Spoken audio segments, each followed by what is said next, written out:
오늘 하나님 주신 말씀 함께 나누겠습니다. 전도서 11장 7절부터 10절까지 말씀입니다. 우리 7절, 8절 말씀을 우리 먼저 같이 봉독하고 그리고 말씀을 듣도록 하겠습니다. 빛은 실로 아름다운 것이라 눈으로 해를 보는 것이 즐거운 일이로다. 사람이 여러 해를 살면 항상 즐거워할지로다. 아멘. 자, 방금 여러분 이 읽으신 말씀을 잘 보세요. 그리고 이 말씀을 오늘 그대로 한번 실습해 본다. 여러분 이렇게 생각해 주시면 좋겠어요.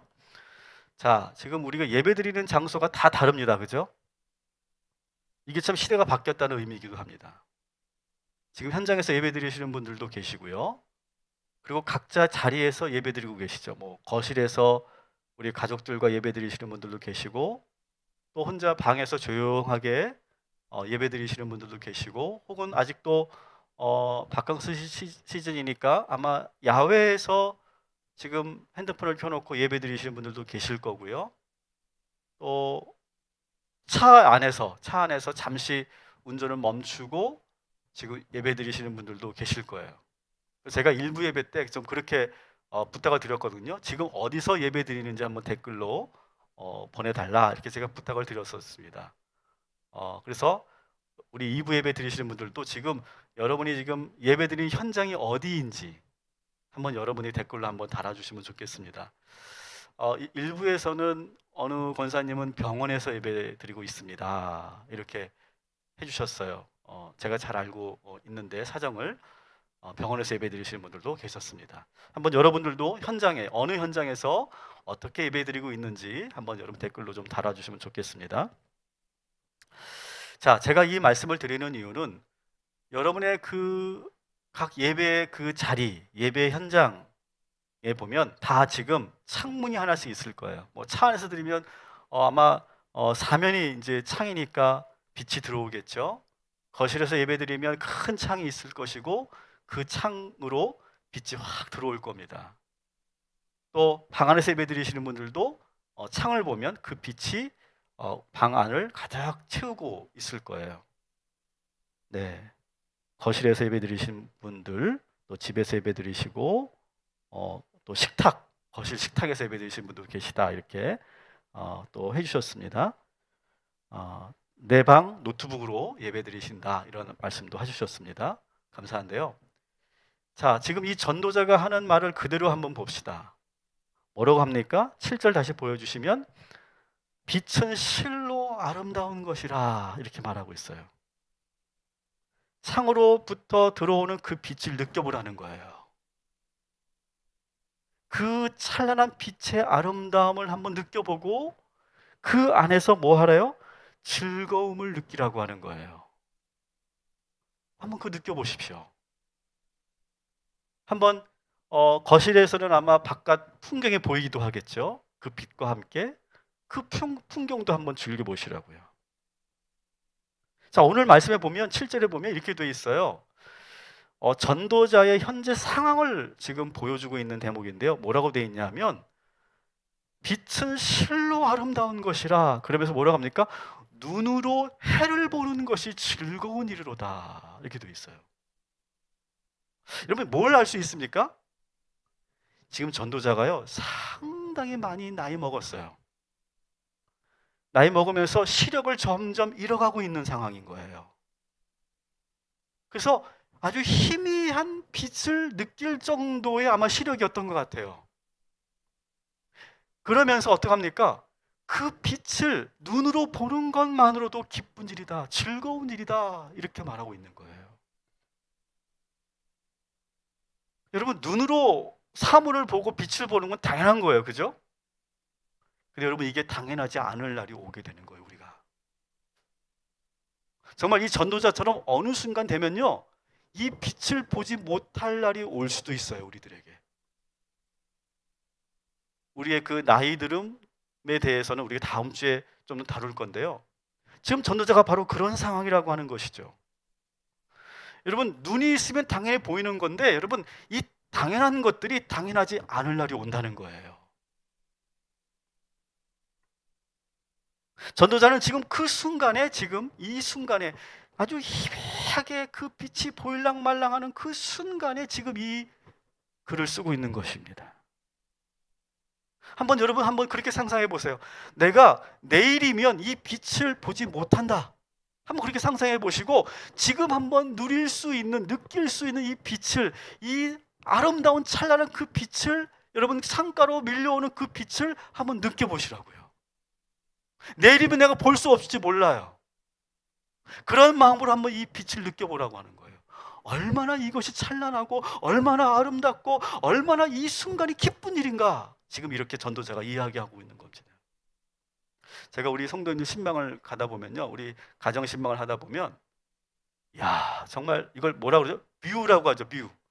뷰가 너무 좋은 그런 집들이 있어요. 정말 한 폭의 그림 같은. 그래서 집에 들어가는 순간 우와 할 정도의 그런 최고의 뷰를 갖고 계신 성도님들이 계시더라고요. 정말 부러워요. 저희 집도 1층이지만 뷰 좋습니다. 나무가 많이 이렇게 자라서요, 아주 푸르는 그 수채화를 보는 것 같아요. 자, 그런데 여러분, 처음에 그 뷰가 좋은 그 집을 딱 들어갔을 때는 너무 행복하셨죠? 너무 좋았죠? 근데 그것이 매일매일 반복되니까 어떻게 됩니까? 당연한 것처럼 느껴져요. 그리고 그 뷰가 이제 안 보여요. 그리고 그 뷰를 보면서도 기쁘지가 않아요. 감사하지가 않아요. 그냥 당연한 거라고 생각하는 거예요. 그런데 오늘 전도자가 이야기합니다. 그 당연하게 여겨지는 것이 어느 순간 당연하지 않게 될 것이다라고 하는 거예요. 어느 순간 그것이 행복하게 느껴지거나 즐겁거나 감사하지 않게 된다는 거죠. 여러분, 오늘 무슨 날입니까? 8월 15일? 무슨 날이죠? 광복절입니다. 광복절. 여러분, 우리에게 나라가 있다는 게 얼마나 감사한 일입니까? 그죠? 그죠? 정말 감사한 일이에요. 근데 우리가 이것을 당연하게 여긴다는 거예요. 나라가 있는 게 뭐 당연한 거지. 당연하게 여기니까 감사가 없는 건데, 한번 우리가 이 광복절을 통해서 다시 한번 생각해 보면 우리에게 나라가 있다는 게 참 감사한 거고요. 여러 나라 중에, 여러분은 어떤지 모르겠지만 저는요, 대한민국 국민이라는 것이 정말 기뻐요. 여러분 안 기쁘세요? 저는요, 대한민국 국민이 된 게 정말 감사하고 정말 기쁘고요. 여러분 생각해 보세요. 우리나라 역사를 보시면요, 주변 강대국에 둘러싸여 있어요. 그리고 지도 모양은 어때요? 우리나라 땅 모양은 토끼 모양이에요. 그냥 아무 힘이 없는 순하기만 한 이 작고 작은 이 나라가 5,000년 동안 한 번도 주권을 빼앗기지 않았다는 거예요. 여러분 놀라운 겁니다. 역사, 이 세계 역사 중에서 한 번도 주권을 빼앗기지 않고 지금 급기야 뭐가 됐어요? 우리나라가 선진국이 됐어요.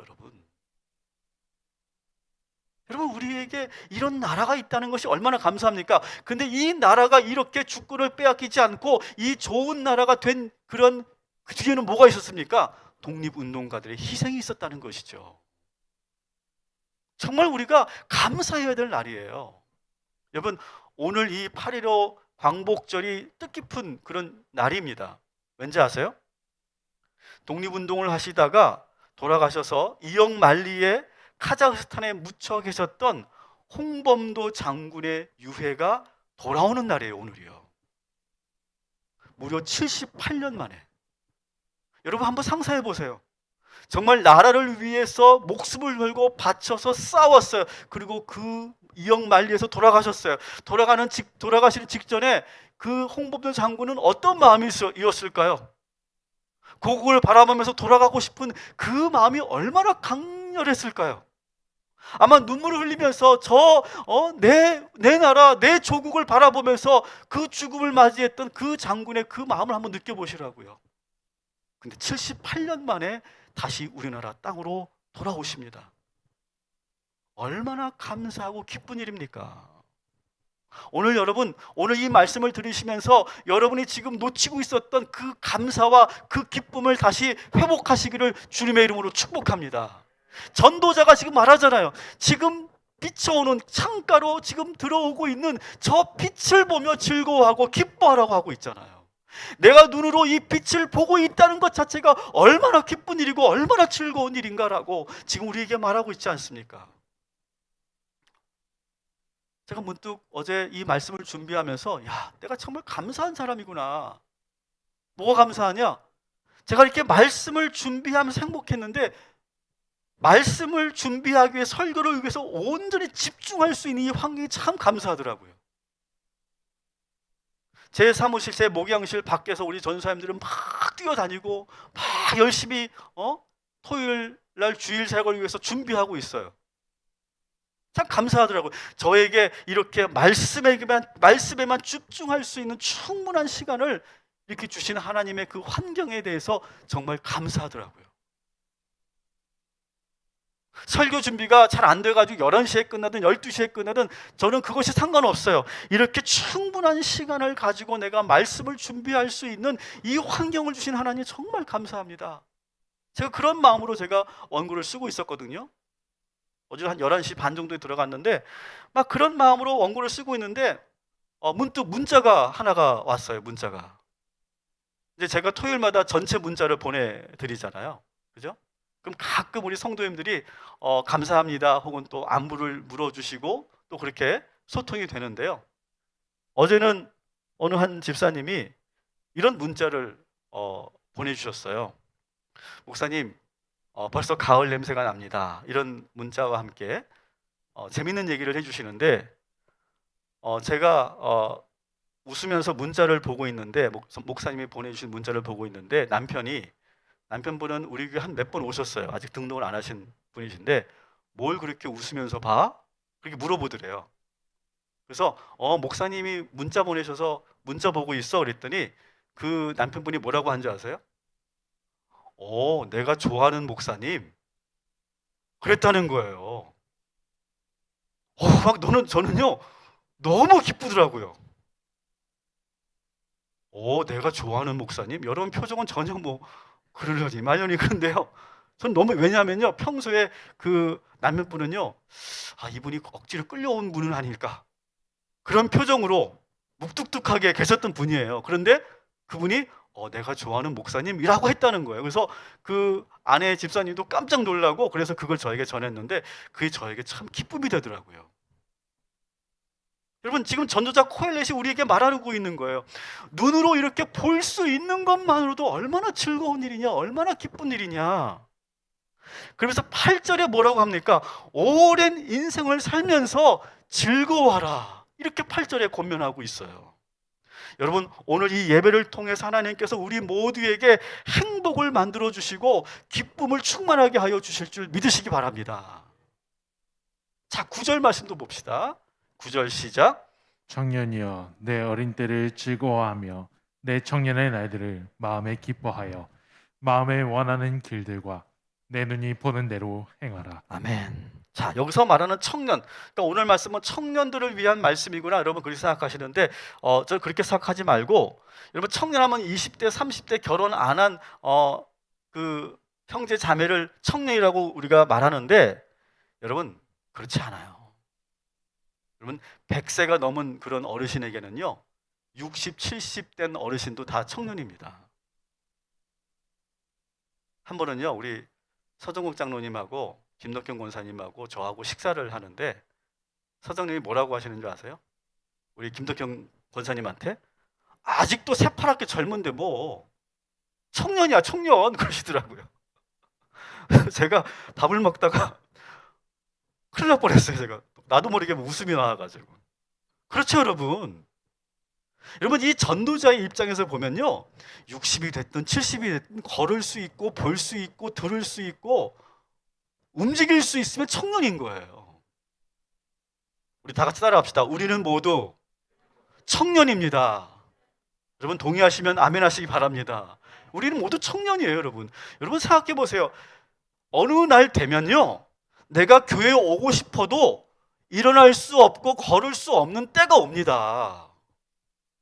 그런데 내가 그래도 이렇게 거동하고 내가 걸어서 이렇게 성전에 오고 내가 이렇게 말씀을 들을 수 있는 그 젊음이 우리에게 있음을 여러분 믿으시기 바랍니다. 전도자는 청년들에게 권면해요. 젊을 때를 즐거워하고 즐겨라 이렇게 지금 말하고 있죠. 9절에 청년들이여 하루하루 마음의 기쁨을 충만하게 유지하고 살아라. 얼마나 좋은 때인데, 70 넘은 권사님 얼마나 좋을 때냐 이렇게 말하고 있는 거예요. 지금 전도자가. 그래서 뭐라고 합니까? 마음이 원하는 대로 해봐라. 마음이 원하는 대로, 눈이 가는 대로 망설이지 말고 가봐라. 해보고 싶으면 해보고, 가보고 싶으면 가봐라. 갈 수 있지 않냐? 다리 있지 않냐? 걸을 수 있지 않냐? 할 수 있지 않냐라는 거예요. 전도자와 비교해 본다면 우리는 여전히 젊고 건강해요. 지금 이 순간을 즐기고 즐거워하라고 하는 거예요. 마음의 모든 근심 걱정 다 밀어내고 기뻐하랍니다. 지금 하고 싶은 것이 있으면 시도해 보라는 거예요. 내가 20대 때 하지 못했던 거 40이 50이 되어도 여전히 우리는 청년이니까 우리는 얼마든지 지금이라도 할 수 있다라고 하는 거예요. 지금 이것저것 따지다가 고민하다가 시기 놓치지 말고 후회하지 말고 지금이라도 해보라라고 하는 거예요. 그래서 이 전도자는 다시 청년들에게 이렇게 당부하죠. 10절 같이 한번 또 읽어볼게요. 시작. 그런즉 근심이 내 마음에서 떠나게 하며 악이 내 몸에서 물러가게 하라. 어릴 때와 검은 머리의 시절이 다 헛되니라. 아멘. 이 말씀 참 중요해요. 여러분, 그런즉 근심이 어떻게 하래요? 네 마음에서 떠나게 하래요. 밀어내라는 거예요. 근심을 오늘. 여러분, 오늘 이 시간 말씀을 통해, 이 예배를 통해 여러분 마음속에 있는 근심이 밀어나게 되고 밀려나게 되고 떠나가게 되기를 주님의 이름으로 축복합니다. 자, 그러면서 악이 내 몸에서 물러나게 하래요. 또 근심을 물러나게 하고 악이 물러가게 하래요. 자, 그럼 여러분, 이 근심과 악을 지금 대비하고 있는데, 여기서 말하는 악은요, 도덕적 악을 말하는 게 아니에요. 윤리적인 행위를 말하는 게 아니에요. 여기서 말하는 악은요, 근심을 한 번 더 강조하기 위해서 쓴 말이에요. 무슨 말이냐? 따라합시다. 근심과 염려는 악이다. 다시 한번 따라합니다. 근심하고 염려하는 것은 죄다. 이렇게 지금 말하고 있는 거예요. 여러분, 이 말씀은요, 예수님이 하신 말씀과 딱 맞아요. 우리 누가복음 21장 34절 말씀 우리 한번 같이 읽겠습니다. 시작. 너희는 스스로 조심하라. 그렇지 않으면 방탕함과 술 취함과 생활의 염려로 마음이 둔하여지고 뜻밖의 그날이 덫과 같이 너희에게 임하리라. 아멘. 자, 보세요. 술 취함과 방탕함. 여러분, 이것은 우리가 보기에 아주 큰 죄라고 생각하죠. 근데 오늘 말씀에 보면 방탕함과 술 취함과 생활의 염려를 동일선상에 놓고 있다는 거예요, 여러분. 마음으로 염려하는 것은요, 방탕하는 것만큼이나 영적인 죄라고 하는 거예요. 방탕한 것은 도덕적 죄라고 한다면 이 생활의 염려라고 하는 것은 영적인 죄인 거예요. 놀랍지 않습니까? 그걸 동일선상에 놓고 있어요, 예수님이요. 여러분, 방탕함 하면 여러분 뭐가 떠올라요? 막 흐느적거리고 막 그냥 휘청휘청거리고 서로 엉켜있고 막 취해서 웃으면서 낄낄거리고 있는 그런 장면이 떠오르지 않습니까? 그런데 그런 모습과 염려하는 것이 동일한 죄라고 하는 거예요. 예수 믿는 사람은 염려하고 걱정하는 것은 방탕하고 술 취하는 것만큼이나 똑같은 죄라는 거예요, 여러분. 왜 그럴까요? 염려는요, 현재를 살지 못하게 하거든요. 염려는요. 오늘 예배를 드리면서도 이렇게 어떡하지? 이렇게 생각하는 순간 여러분 말씀이 안 들려오고요. 찬양이 안 돼요. 찬양이. 기도가 안 돼요. 지금 내가 현재 기도해야 되는데 찬양을 내가 손들고 막 내가 감격스럽게 해야 되는데 걱정과 염려가 들어오면 어떡하지? 하고 있으면서 그 순간 그 현재를 놓치게 된다는 거예요. 자꾸 미래에 대한 걱정 때문에 현재의 기쁨을 누리지 못하게 된다는 거예요. 여러분, 이 말을 제가 하는데 여러분 어서 많이 들어봤던 말씀일 거예요. 한번 따라합시다. 카르페 디엠. 우리가 많이 옛날에 썼던 말이에요. 저도 10년 전에 바탕화면에다 항상 이 카르페 디엠이라고 하는 말을 항상 써놓고 다녔어요. 이게 한동안 유행이었죠. 요즘엔 이제 안 씁니다. 좀 식상한 말이 돼버렸죠. 그렇지만 여전히 저는 메시지는 아주 강력하다고 생각해요. 무슨 뜻입니까? 오늘을 붙잡아라 라고 하는 거예요. 어떤 분은 오늘을 즐겨라 이렇게 번역하는데 정확한 번역은 카르페라고 하는 건 붙잡다는 거예요. 영어로 하면 seize라고, seize. 붙잡아라. 그런 의미거든요. 그러니까 오늘을 붙잡아라 라고 하는 말이죠. 여러분, 이 카르페 디엠이 처음 소개된 것은 어디냐면 영화 죽은 시인의 사회라고 하는 그 영화에서 키팅 선생이 이 고등학교 남학생들을 향해서 했던 그런 대사에서 나왔던 거예요. 이런 거죠. 오늘을 붙잡아야 해. 그 누구도 아닌 자기의 걸음을 걸어야 해. 나는 독특하다는 것을 믿어야 돼. 누구나 몰려가는 그 줄에 설 필요가 없어.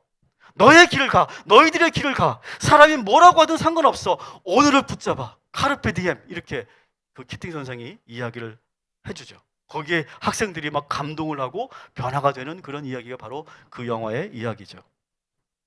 여러분, 이 카르페 디엠은요 원래 라틴어였고요. 이 영화에서 처음 쓴 말이 아니라 로마 시대의 시인이었던 호라티우스라고 하는 시인이 썼던 시에 나오는 그런 구절 중에 하나예요. 그 호라티우스가 썼던 시에 이렇게 되어 있어요. 우리가 말하는 동안에도 이 아까운 시간이 흘러가고 있다. 여러분, 지금 이 시간에도 흘러가고 있어. 시간이. 이 시간이 흘러가고 있는데 말씀에 집중하지 못하고 다른 상념에 빠져 있거나 다른 염려 속에 있으면 이 시간이 흘러가 버리는 거예요. 그래서 뭐라고 합니까? 이 호라티우스가 오늘을 붙잡으라. 카르페 디엠 이렇게 말하고 있는 것이죠. 근데 여러분 놀랍죠? 이 전도자 코엘렛은요, 이 호라티우스보다 훨씬 더 오래전에 이 이야기를 하고 있는 거예요. 현재를 놓치지 말고 충실하게 살라고 우리에게 가르쳐주고 있어요. 근데 사실 겉으로 보기에는 이게 카르페 디엠과 오늘 전도자가 하는 말이 똑같아 보이는데 아주 근본적으로 결정적으로 다른 것이 있어요. 우리가 그것을 봐야 돼요. 오늘 단순히 이것은 카르페 디엠만을 이야기하는 것이 아니다라고 하는 거예요. 우리 한번 9절 말씀을 다시 한번 봅시다. 그 차이를 한번 우리가 알아야 돼요. 같이 한번 읽습니다. 청년이여 내 어린 때를 즐거워하며 내 청년의 날들을 마음에 기뻐하여 마음에 원하는 길들과 내 눈이 보는 대로 행하라. 그러나 하나님이 이 모든 일로 말미암아 너를 심판하실 줄 알라. 아멘. 자, 하나님은 우리가 즐겁게 살지 않고 마음에 아무런 기쁨 없이 열정 없이 살면 어떻게 하신다? 반드시 너를 심판할 것이다. 이렇게 지금 말씀하고 계신 거예요. 여러분, 하나님께서 우리가 다 죽잖아요. 죽고 이제 우리가 심판을 받을 때 한 사람 한 사람 다 우리가 심판을 받잖아요. 다 심판 받을 때 우리 모두에게 동일하게 하는 질문이 있다는 거예요. 뭘까요? 내가 너에게 기쁨을 한없이 부어주었는데 너는 왜 살면서 기쁨을 누리지 못했는가? 이렇게 질문하신다는 거예요. 왜 내가 준 기쁨을 누리지 못하고 지금 이렇게 근심투성이로 이렇게 와 있는가? 나에게 지금 해명하라. 이렇게 하나님께서 심판하시면서 신문하실 거라는 거예요. 여러분, 이 질문 앞에 여러분 뭐라고 답변하시겠습니까? 네, 저는 불우한 집에서 태어났습니다. 가난한 집에서 태어났고 무능력한 어머니 밑에서 내가 자랐습니다. 그래서 제가 이렇게 기쁨이 없고 제가 이렇게 불행합니다. 여러분 그렇게 말씀하시겠어요? 저는 운이 없었습니다. 주변 사람들이 저를 괴롭혔고 저를 가만 내버려 두지 않았습니다. 하나님께서 저를 불행하게 만들지 않으셨습니까? 여러분 그렇게 항변하시겠습니까? 만일 그렇게 우리가 그렇게 항변한다면 하나님께서는 7절, 8절 말씀을 가지고 다시 말씀하실 거예요. 내가 너에게 준 그 빛으로 기뻐하고 즐거워하라고 하지 않느냐?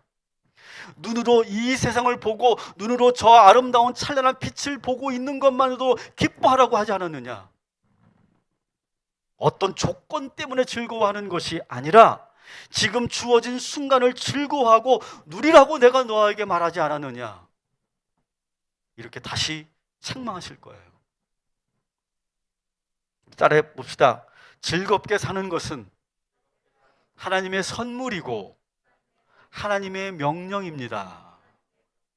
여러분, 이 하나님의 선물과 이 하나님의 거룩한 명령을 여러분 행하시기를 주님의 이름으로 축복합니다. 사도 바울은 이와 연결되는 아주 중요한 우리가 너무 잘 알고 있는 그런 말씀을 전해주고 있죠. 우리 한번 데살로니가 5장 말씀을 한번 같이 읽어보겠습니다. 시작. 항상 기뻐하라. 쉬지 말고 기도하라. 범사에 감사하라. 이는 이것 그리스도 예수 안에서 너희를 향하신 하나님의 뜻이니라. 아멘. 뭐라고 되어 있다고요? 하나님의 뜻이래요. 여러분, 이것은요 권유하는 게 아니에요. 여러분, 기뻐하세요. 즐겁게 사세요. 감사하세요. 이런 게 아니에요. 기뻐하고 감사하고 항상 기도해라. 이것은 하나님의 뜻이다. 이렇게 명령하고 있는 거예요, 여러분.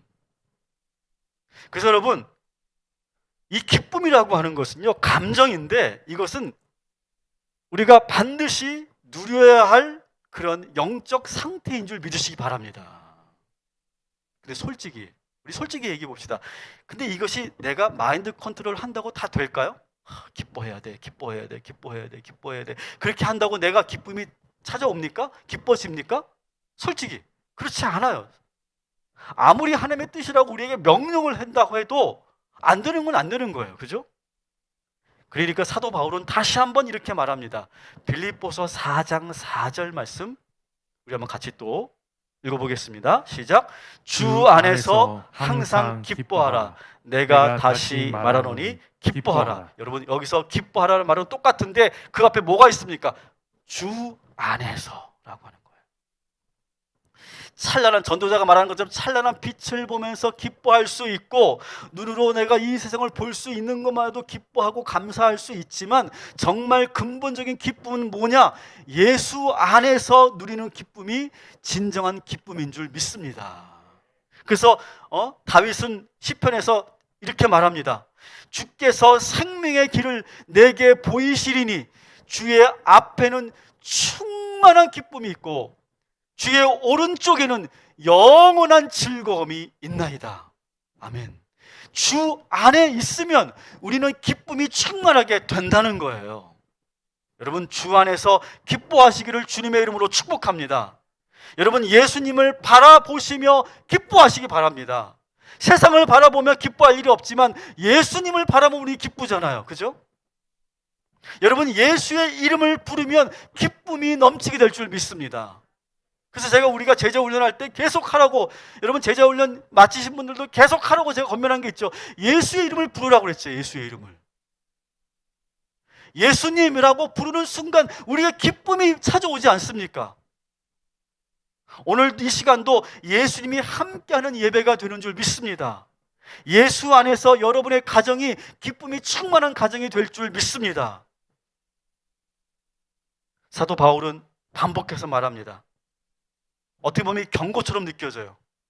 내가 다시 말하노니 너희는 기뻐하라. 계속해서 명령으로 지금 말하고 있죠. 여러분, 불교에서는요 인생을 뭐라고 하냐면요, 인생은 고래요. 인생 자체가 고난이래요. 고통이래요. 사는 것 자체가 그렇게 괴로운 거라는 거예요. 근데 여러분, 기독교는 그런 세계가 아니에요. 기독교는 지금 살아있는 이 순간, 이 현재를 감탄하며 즐거워하며 사는 것이 우리 기독교의 인생관이고 세계관인 줄 믿습니다. 예수 안에 있으면 즐겁고 기쁨이 넘치는 줄 믿습니다. 사랑하는 성도 여러분, 지금부터 제가 계속 선포할 때 여러분 크게 아멘 하시기 바랍니다. 절대로 사탄 마귀에게 기쁨을 빼앗기지 않기를 주님의 이름으로 축복합니다. 여러분, 결단하십시오. 절대로 기쁨 빼앗기지 마세요. 어떤 사람 때문에 기쁨을 빼앗기지 않기를 축복합니다. 내가 무엇이 없다고, 내가 무엇을 이루지 못했다고 기쁨을 빼앗기지 않기를 주님의 이름으로 축복합니다. 남들과 비교하면서 기쁨을 빼앗기지 않기를 바랍니다. 습관적인 우리의 그 부정적인 감정 때문에 기쁨을 빼앗기지 마시기 바랍니다.